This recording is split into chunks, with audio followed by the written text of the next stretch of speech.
My boyfriend's ex wouldn't stop texting him. "I miss you" at 2 a.m., so I grabbed his phone and replied pretending to be him. What started as harmless revenge turned into her showing up at my door with police, claiming I'd been stalking her for months. 6 months later, she's in jail and I discovered the terrifying truth about why she really wanted him back. My name is Jessica Martinez, 26, marketing coordinator from Austin, and until that Friday night when I decided to take matters into my own hands, I thought dealing with a clingy ex was just an annoying part of dating someone who'd had serious relationships before. My boyfriend Tyler had been getting these pathetic "I miss you" and "thinking about you" texts from his ex-girlfriend Vanessa for 3 months, always late at night when she was probably drunk and feeling sorry for herself. Tyler would show me the messages, roll his eyes, and delete them without responding, but I was getting increasingly frustrated watching this woman disrespect our relationship. When I woke up at 2:30 a.m. to Tyler's phone buzzing with another "I can't sleep, missing what we had" text from Vanessa, something inside me snapped. I grabbed his phone, typed back, "Vanessa, I'm with someone new now, please stop texting me and move on," and hit send. What I thought would be a simple end to her harassment was actually the beginning of the most terrifying 6 months of my life. The text exchanges had been going on since Tyler and I became official 3 months into our relationship. At first they were relatively innocent, "Next be our birthdays," holiday greetings, the occasional "hope you're doing well" message that Tyler would politely acknowledge and then ignore. But as our relationship became more serious and Tyler posted photos of us together on social media, Vanessa's messages became increasingly personal and inappropriate. She'd text him late at night with memories of their relationship, photos of places they'd visited together, and increasingly desperate pleas for him to reconsider their breakup.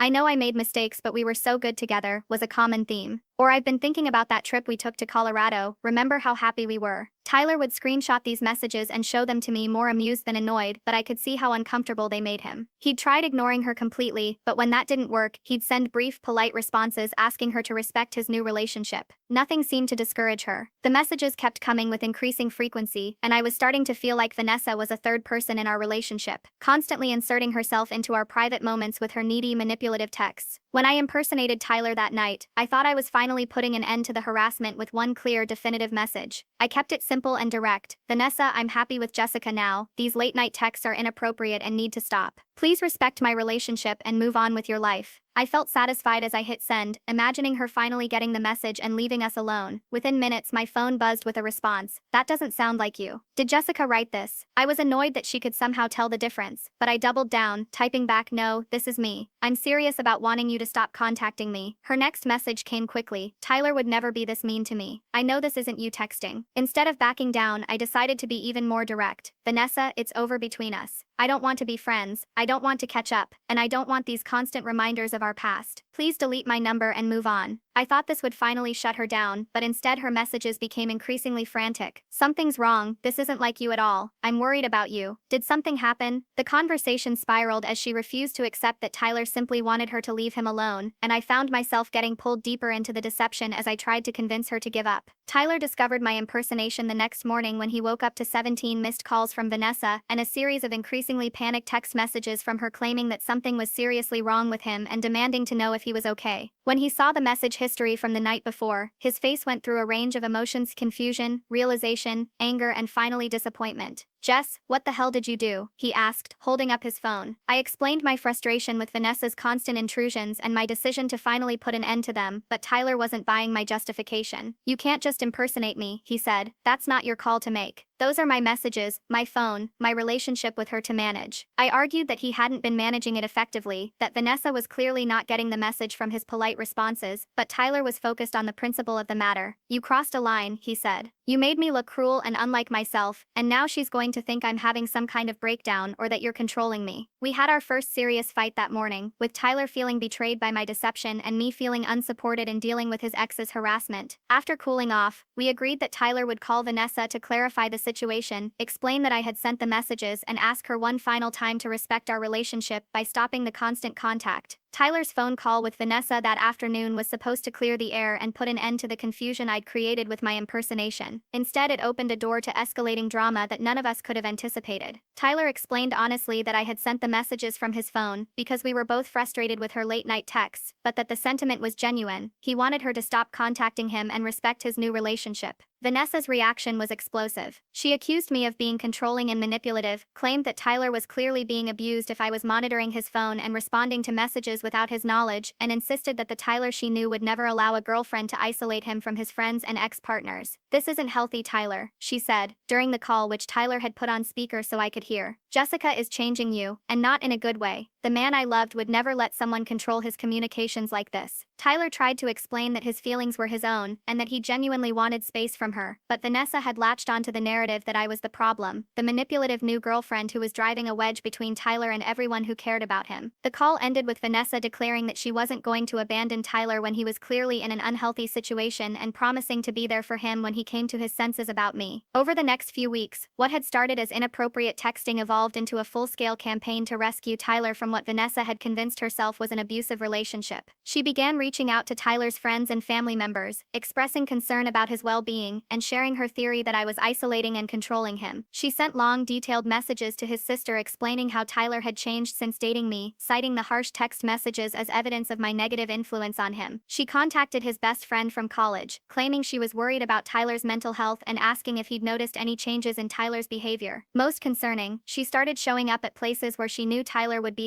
his gym, his favorite coffee shop, the bar where he played trivia with friends on Thursday nights. When confronted, she'd claim it was just a coincidence, that she'd always frequented these places and wasn't going to change her routine just because Tyler was dating someone new. But Tyler's friends started reporting that Vanessa would approach them to ask about Tyler's relationship with me, expressing concern and fishing for information about our private life. She was building a case in her mind that Tyler was trapped in an unhealthy relationship, and she was positioning herself as the caring ex-girlfriend who was brave enough to stage an intervention. The stalking behavior became undeniable when Vanessa started appearing at places she had no legitimate reason to be. She showed up at my office building during my lunch break, claiming she happened to be in the neighborhood and wanted to clear the air about the text message incident. When I refused to engage with her, she followed me back into the building, causing enough of a scene that security had to escort her out. She began parking outside Tyler's apartment at random times, sitting in her car for hours and watching his windows. Tyler's neighbors started commenting on the strange woman who seemed to be surveilling the building. Most creepily, she started appearing at restaurants and events where Tyler and I were spending time together, always sitting far enough away to maintain plausible deniability but close enough to watch us throughout our entire meal or date. Tyler confronted her after she appeared at his cousin's birthday party, an event she knew about only because she'd been monitoring his social media posts obsessively. "This has to stop, Vanessa," he told her. "You're making both of us uncomfortable, and this isn't normal behavior." But Vanessa had an explanation for everything. She was at the restaurant because she'd heard they had great reviews. She was at the party because she'd been invited by a mutual friend, a lie. She was in my neighborhood because she had business nearby. She'd developed an entire system of justifications that allowed her to maintain the fiction that she wasn't deliberately stalking us. The first major escalation came when Vanessa cornered me in the parking garage at my office building, having somehow figured out my work schedule and the times when I typically left for the day. I was walking to my car when she emerged from behind a concrete pillar, startling me so badly that I dropped my keys. "We need to talk," she said, her voice eerily calm despite the clearly planned ambush. "About Tyler and what you're doing to him." I told her I wasn't interested in discussing my relationship with her and tried to walk away, but she followed me to my car, standing close enough that I couldn't open the driver's door without pushing past her. "He's not himself anymore," she continued, as if I hadn't spoken. "The Tyler I knew was kind and gentle. He would never send cruel messages to someone he once loved. You're changing him, and it's not healthy." I finally turned to face her, my patience exhausted. "Tyler is an adult who can make his own decisions," I said. "He chose to be with me, and he chose to ask you to stop contacting him. That's not me controlling him. That's him setting boundaries that you refuse to respect." Vanessa's expression shifted from fake concern to something harder and more threatening. "You think you know him but you don't," she said. "Tyler and I have history that you'll never understand. This thing between you two is temporary. I'll be here when it falls apart." The encounter left me shaken, not just because of her words but because of the calculating way she'd planned the confrontation, waiting until I was alone and trapped in an enclosed space. By this point, I had started documenting everything. I took screenshots of every inappropriate text message, saved voicemails she left for Tyler when he stopped answering her calls, and began keeping a detailed log of every time she appeared unexpectedly at places we frequented. Tyler's friends were also documenting their interactions with her, particularly the concerning conversations where she tried to pump them for information about our relationship or expressed her theories about Tyler being in an abusive situation.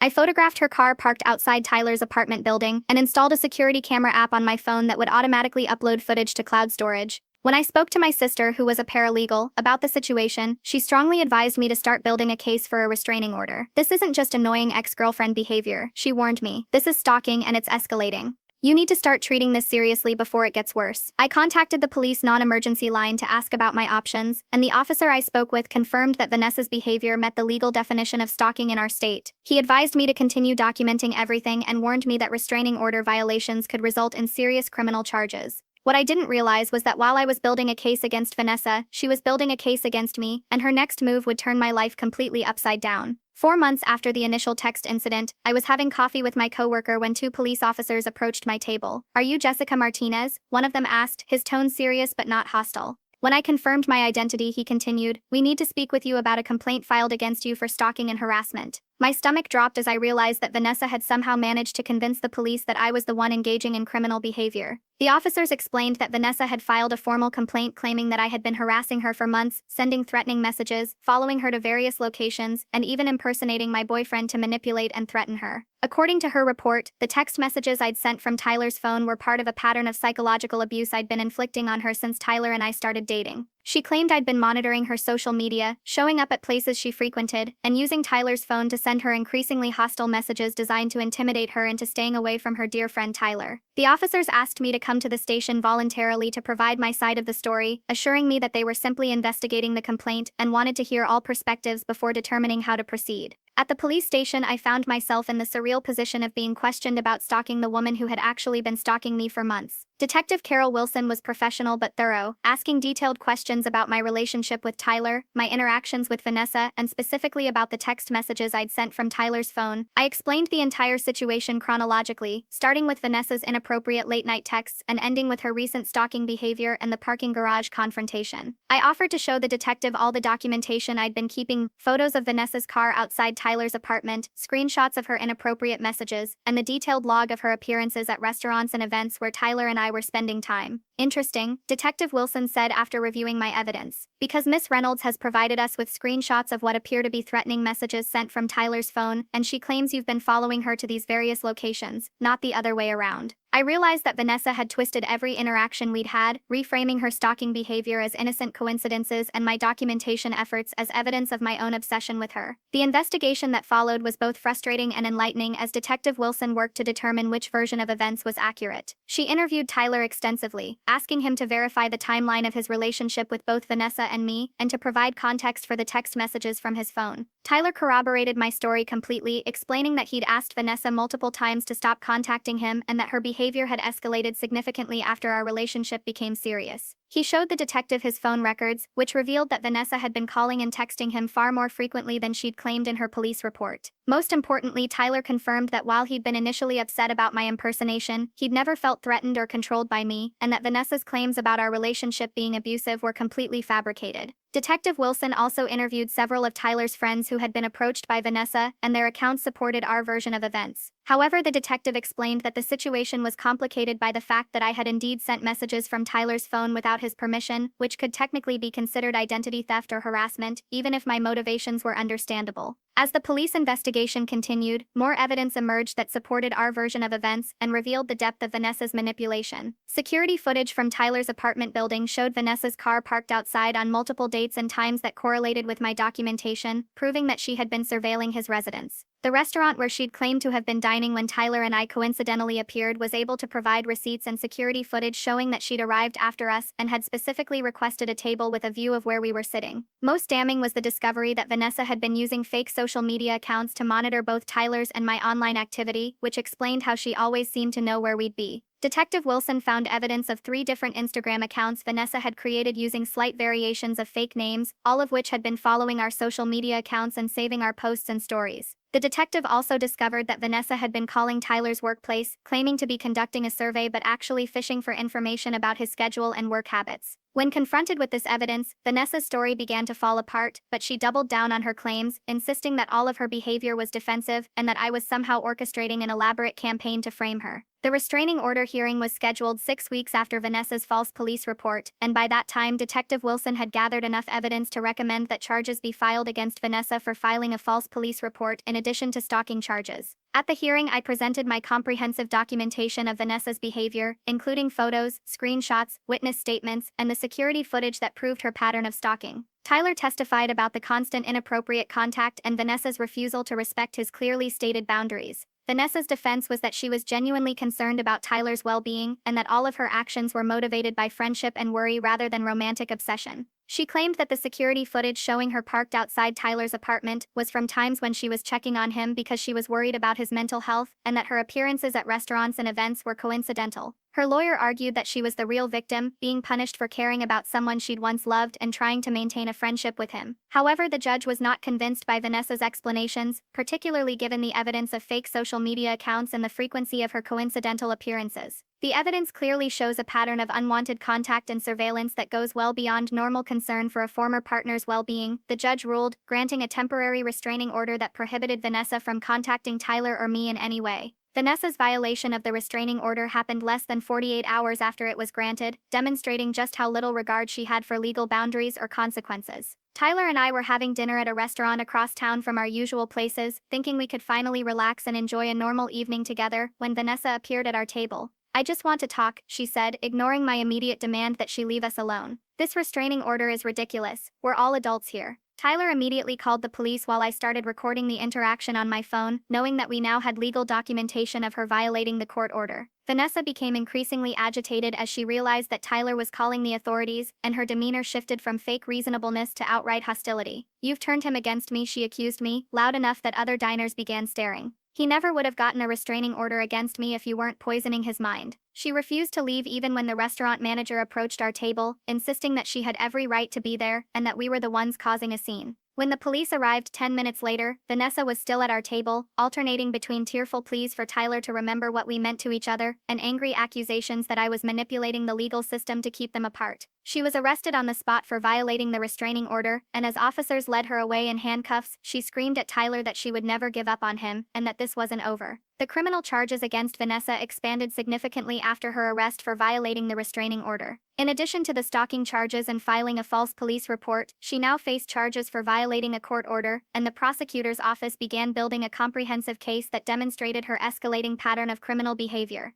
During the investigation that followed her arrest, police discovered even more evidence of her obsessive behavior. They found a detailed journal in her apartment, where she'd been documenting Tyler's and my daily routines, including what time we left for work, where we went for lunch, what gym we attended, and when we typically went grocery shopping. The journal contained plans for accidental encounters and strategies for proving that Tyler was unhappy in our relationship. Most disturbing was her collection of printed photos of Tyler and me together, which she'd apparently taken from social media and marked up with angry comments about me and wishful thinking about Tyler. Police also discovered that she'd been saving our social media posts and had created a timeline of our relationship that included details she could only have known through extensive surveillance. The evidence painted a picture of someone who had become completely consumed with destroying our relationship and winning Tyler back, regardless of his clearly expressed wishes or the legal consequences of her actions. The prosecution's case was strengthened by the discovery that Vanessa had a history of similar behavior with previous boyfriends. Detective Wilson's investigation revealed that Vanessa had been reported for stalking by 2 other ex-partners over the past 5 years, though neither had followed through with pressing charges.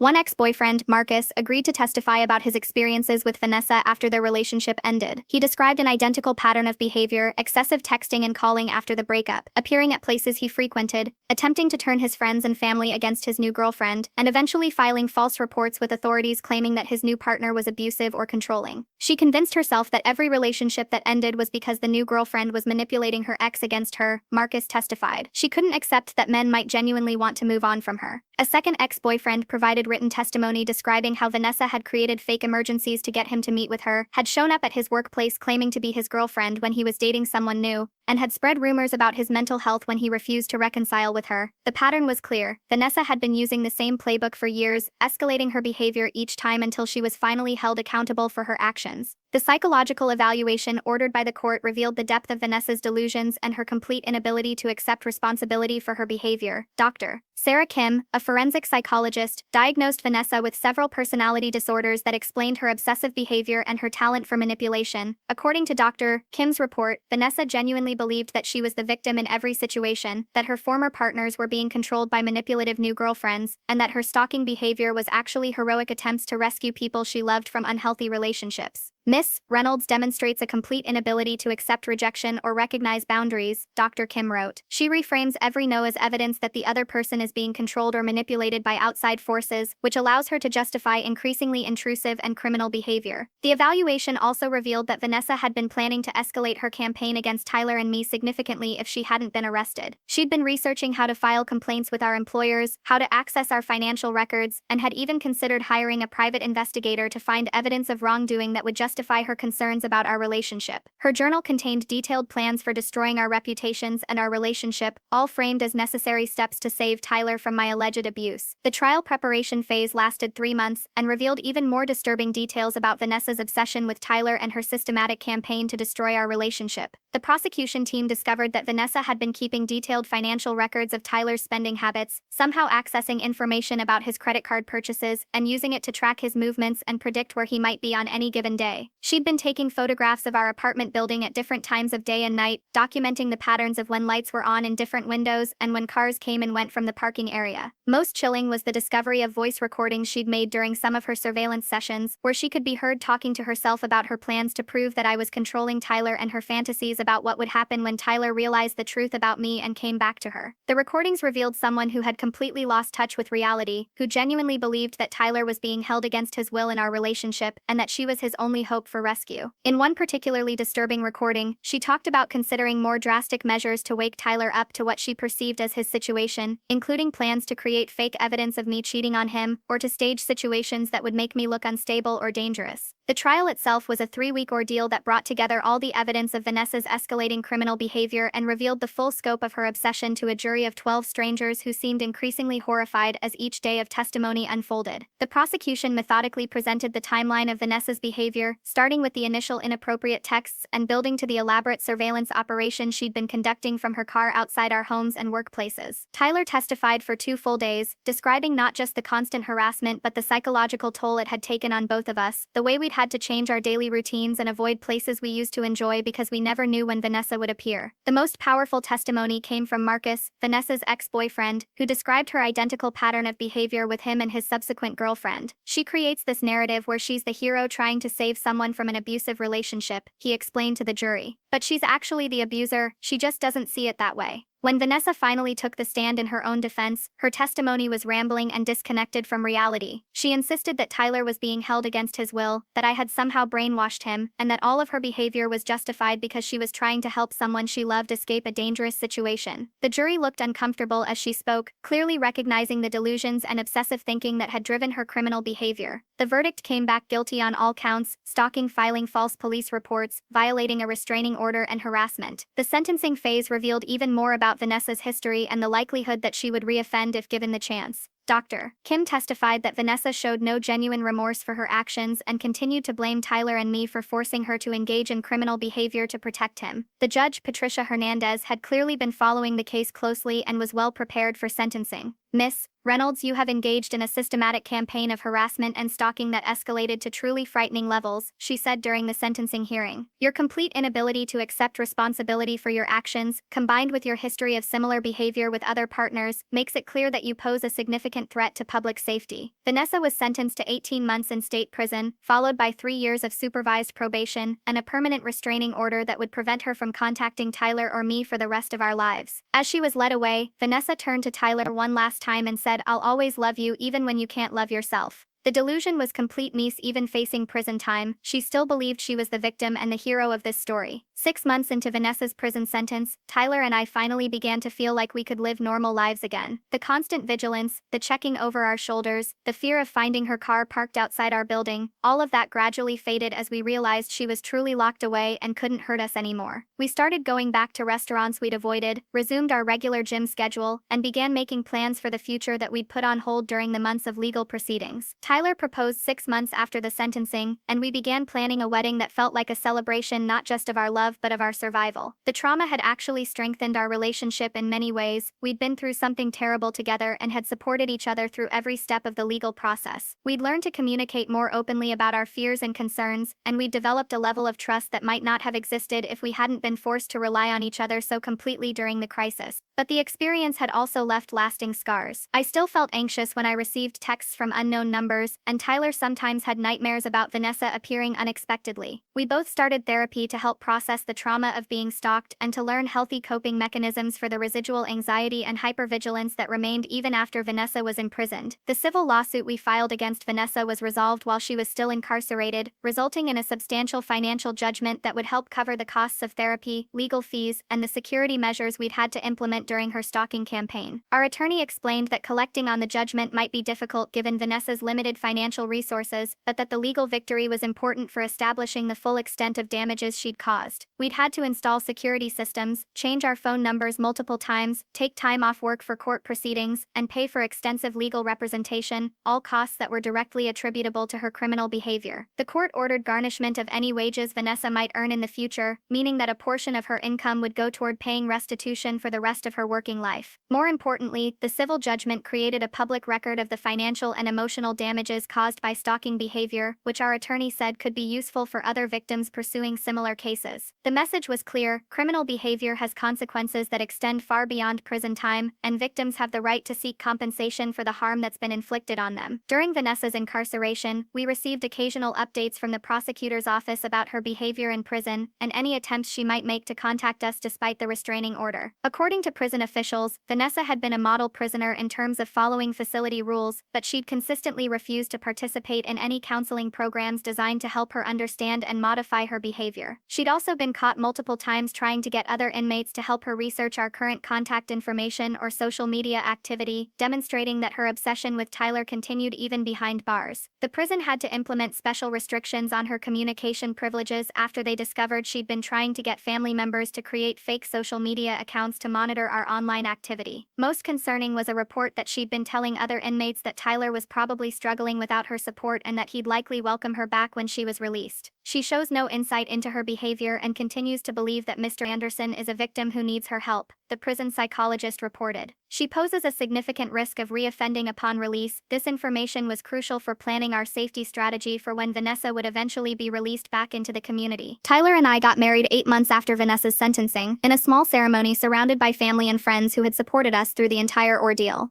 The wedding felt like a declaration of victory, not just over Vanessa's attempts to destroy our relationship, but over the fear and uncertainty that had dominated our lives for so many months. We'd invited Marcus, Vanessa's ex-boyfriend who had testified at the trial, and his wife who had become unexpected friends after bonding over their shared experience of surviving Vanessa's harassment. During the reception, Tyler gave a speech where he thanked everyone who had helped us through the legal process and specifically mentioned how the experience had taught him the difference between love and obsession. Real love means respecting someone's choices and boundaries, he said. What Vanessa felt wasn't love. It was possession and control dressed up as caring. We honeymooned in Europe, finally able to travel without worrying about being followed or having our location tracked. For the first time in over a year, we felt truly free and safe. But we also knew that Vanessa's eventual release from prison would require us to remain vigilant and prepared for the possibility that her obsession with Tyler hadn't diminished during her incarceration. As Vanessa's release date approached, Tyler and I worked with victim services to develop a comprehensive safety plan that would protect us when she returned to the community. We moved to a new apartment in a different part of the city, changed our phone numbers again, and implemented strict privacy settings on all our social media accounts. I transferred to a different office location within my company, and Tyler found a new job that offered better security and flexible work-from-home options. We also connected with a victim advocate who specialized in stalking cases and who would help us monitor Vanessa's compliance with her probation terms and the permanent restraining order. The advocate explained that many stalkers reoffend within the first few months of release, often because they've spent their incarceration fantasizing about reuniting with their victims rather than accepting the reality of their situation. We learned about early warning signs to watch for MIDAS attempts to contact us through third parties, appearance near our homes or workplaces, social media activity designed to get our attention, and developed protocols for documenting and reporting any violations immediately. The goal was to be prepared for Vanessa's return to society while still living our lives as normally as possible. Vanessa was released from prison after serving 14 months of her 18-month sentence, having earned time off for good behavior and participation in work programs. Within a week of her release, our victim advocate contacted us with concerning news. Vanessa had been asking her probation officer detailed questions about the terms of the restraining order, specifically whether it prevented her from being in the same public places as Tyler and me, or just from direct contact. She'd also inquired about whether the order applied to her family members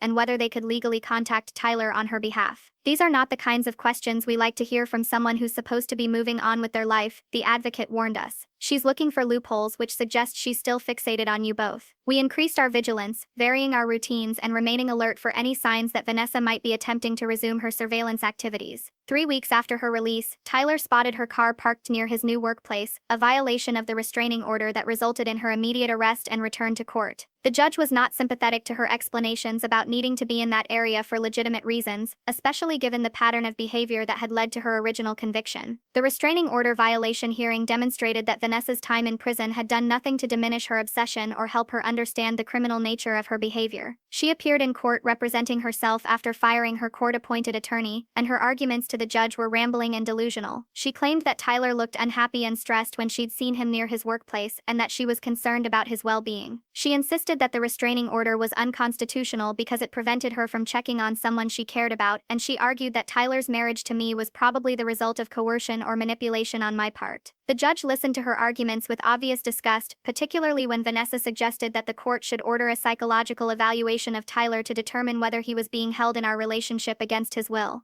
Miss Reynolds, you seem to have learned nothing from your incarceration, Judge Hernandez said. Your continued refusal to accept that Mr. Anderson has the right to choose his own relationships and live his life without your interference demonstrates that you remain a threat to public safety. Vanessa was sentenced to an additional 6 months in jail for violating her probation, and the terms of her supervised release were expanded to include mandatory counseling and restrictions on her movement within the city. 10 years have passed since that night when I impulsively grabbed Tyler's phone to respond to Vanessa's "I miss you" text, and I often think about how differently things might have turned out if I'd made different choices. Tyler and I have built a successful life together. We own a house, we both have careers we love, and we're raising 2 beautiful children who will hopefully never experience anything like what we went through. Vanessa completed her extended sentence and moved to a different state upon her final release, though we received updates for several years about violations of her probation terms and brief jail sentences for harassing other people. According to the last report we received, she'd been diagnosed with additional mental health conditions and was finally participating in treatment programs that might help her understand and control her behavior. We've taught our children age-appropriate lessons about boundaries and personal safety, and they know that if anyone ever makes them feel uncomfortable or unsafe, they should tell a trusted adult immediately. The experience taught me valuable lessons about trusting my instincts, documenting concerning behavior, and seeking help from authorities when someone's actions cross the line from annoying to dangerous. Looking back, I realized that my decision to impersonate Tyler in those text messages was the catalyst for everything that followed, but I don't regret it because it forced Vanessa to reveal her true intentions and ultimately led to her being held accountable for her criminal behavior. If I'd continued to ignore her harassment, or if Tyler had kept trying to handle it diplomatically, she might have escalated to even more dangerous behavior without the documentation and legal framework we eventually used to protect ourselves. The experience taught me that there's a significant difference between being kind and being naive, and that some people will interpret kindness or patience as weakness to be exploited. When someone refuses to respect clearly stated boundaries, when they continue inappropriate behavior despite being asked to stop, when they start surveilling or following you,